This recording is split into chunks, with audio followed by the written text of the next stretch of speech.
आदित्य तेलंगा तुमच्या मागचे जे झेड सुरक्षा आहे ना मंत्र्यांच्या मागची ती कमी करा आणि सामान्य लोकांना सुरक्षा द्या. प्रत्येक माणसाला सुरक्षा ही मिळालीच पाहिजे.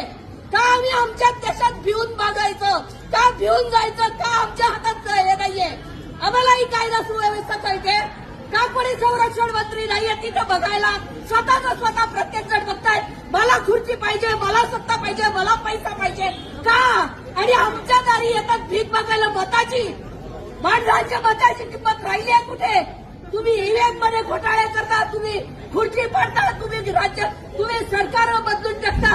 आमची मतं राहिलीत कुठे, आमची माणसं राहिलीत कुठे आणि आमच्या माणसाची जीवाची किंमत राहिली आहे कुठे.